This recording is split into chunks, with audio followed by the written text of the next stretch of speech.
This is by far the best zombie manga there is. Now, following from last week's zombie manga, we had The Last Survivor, Last Human, whatever it was more of a manga, but today we have a manga, and it is a classic one. Everyone knows this, well, a lot of people know this. It is I Am a Hero, and it's pretty damn good, and it's hard to get your hands on if you're going for the physical copy. You can obviously get the Kindle copy, you can get it online, you can do all those things, but the physical copy is really hard to get, which makes it really rare. So, I'm a Hero, what is it about? So the main character of I'm a Hero is Hideo Suzuki.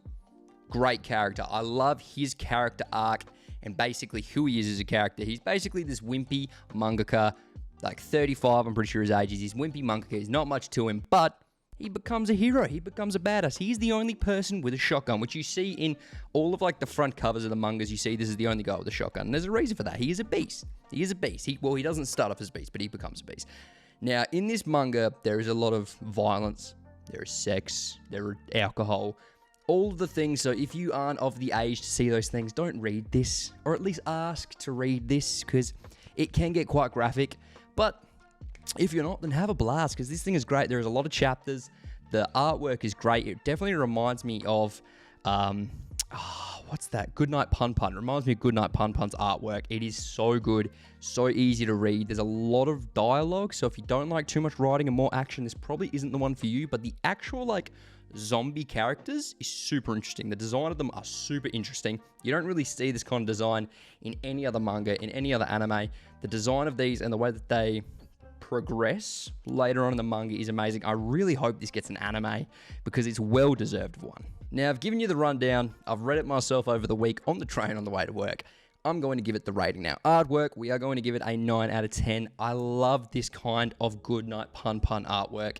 It works really well for the story. Really realistic, really gritty, great artwork.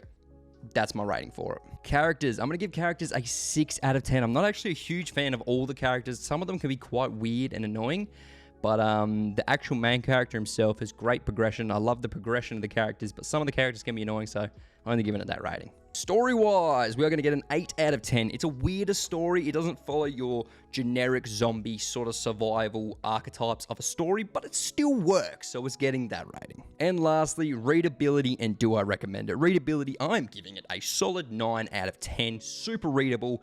Well, you know, yeah, 9 out of 10. Super readable, easy to read.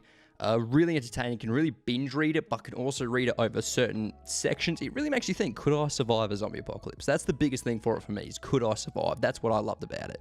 And would I recommend it? Absolutely.